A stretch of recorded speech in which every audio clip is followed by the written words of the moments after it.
So what is social networking? Take a look at Facebook. Formed in 2004, this site now has over 1 billion active users every month. And Twitter, formed in 2006. These are the two major kings of the social networks. Think about your friend's birthday. What would you do for your friend's birthday? Me personally, I'd write on their wall. But how's this changed the world? Let's look at the facts. Before a time when Facebook was around, traditionally you would say happy birthday by sending a card. That card would cost anything from 50p to, well, any amount. With the ease of simply writing happy birthday to your friend or family member through your Facebook account, there is now no need to go to the shops and spend money on these type of cards. This is one of the main contributors to the slow demise of card shops on the nation's high streets. The success of President Obama's campaign back in 2008 was almost purely driven by the social networks. His advisor, Chris Hughes, was there to support him as his technology advisor with his decision making with this new medium. The outcome of the election could have been so much different without him. Let's look at teenagers today. How are their lives different as opposed to somebody who was a teenager 65 years ago? How do I use social networking? Well, I only use it professionally in as much that being at the radio station here, I will use it to promote radio shows and what we're doing here, but I don't tend to use it on a personal basis at all. In days gone by, there was no social networking, so it's difficult to compare. I think in those days we were just doing it in the real world and actually talking to one another face to face rather than communicating through this machine that sits there, and people have a habit, I think, nowadays of talking through those machines almost 24 hours a day. They've got mobile phones switched on all the time, talking to friends, and I think in a way that is difficult because it means they can't ever get away from people. I'm not sure that there is a definitive answer as to whether the benefits outweigh the disadvantages, because I'm not sure that it's been going long enough for people to identify what all the things are that might be wrong with it compared with how it was before. I personally think that I probably had a better experience not growing up with all of this networking, but then I'm not living today, and therefore for me to say that doesn't necessarily follow that anybody of my age, anybody of the age that I would have been then would agree with me. They probably wouldn't. It's a totally different world. So we've taken a look at Facebook in depth, but what about the other major social network, Twitter? It works in a similar way, but there are some differences. The major one being that you've only got 140 characters to deliver your message. Maybe you want to confess your love to Justin Bieber, or maybe ask a radio station to play your favourite Robbie Williams track. Whatever you do, you've only got 140 characters. There's also some strange things going on Twitter. Jimmy Kimmel Live had a brilliant TV show where he looked at the strange tweets that celebrities have received.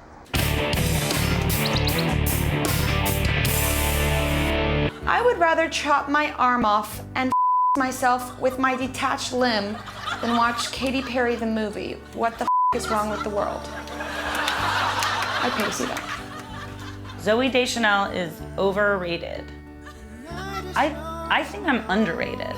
Did you know that if you skinned Larry King and ironed out his leather, you could make enough coats to give one to every poor child in America?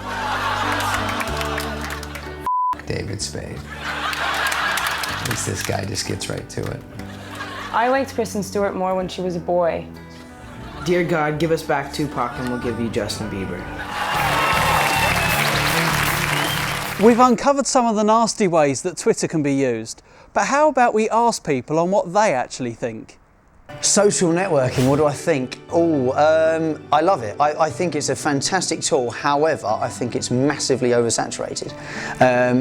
It can be an incredibly useful tool. incredibly useful. Very powerful as well. Examples from all ends of the spectrum, good things and bad things. You know, there are plenty of good examples of why social media is useful. For advertising or, you know, getting something promoted. But it's also, you have to be very careful with social media. Once it's on the internet, it's on the internet. For me, I use Facebook quite a lot and Twitter for the radio, at least, for kind of sharing things I find on the internet, like interesting stories, something quirky, funny, something a bit light-hearted.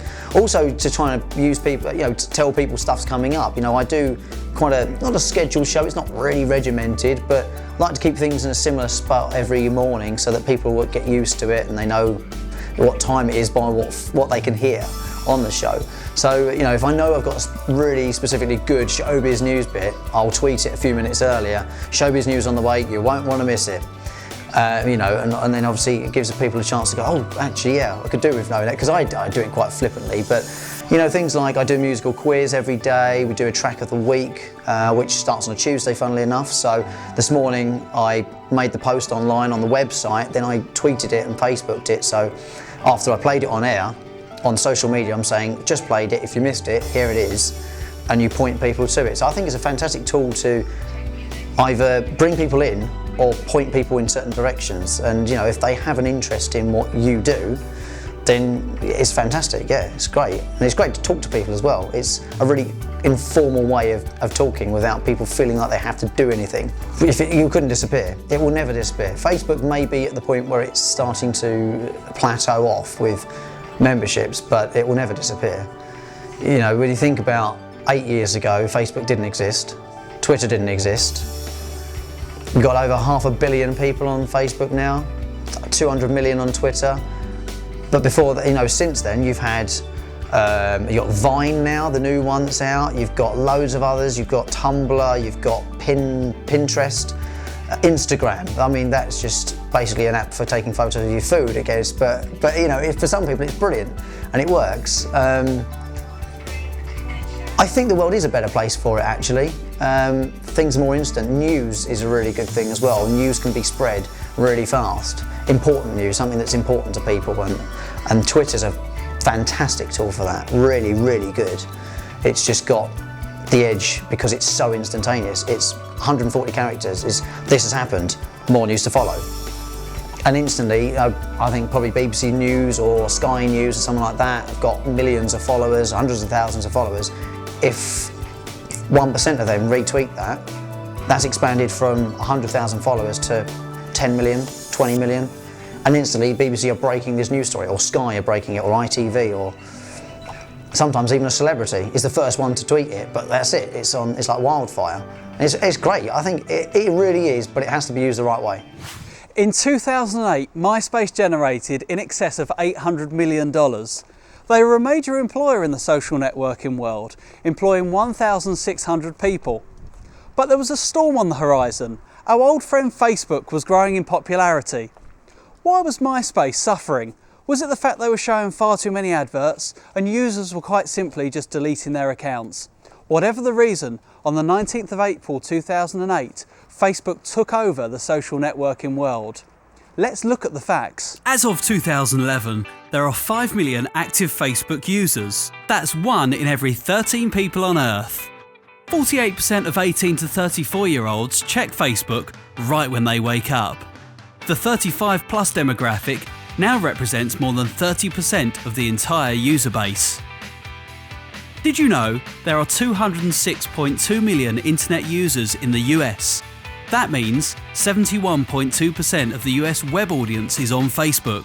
57% of people talk more online than they do in real life.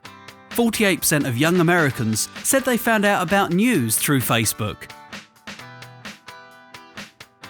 A record-breaking 750 million photos were uploaded to Facebook over the New Year's weekend.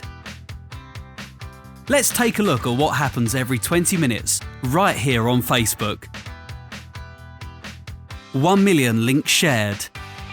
1,484,000 event invites. 1,323,000 tagged photos, 1,851,000 status updates, over 1,972,000 individual friend requests are accepted. There's over 2,716,000 photos uploaded.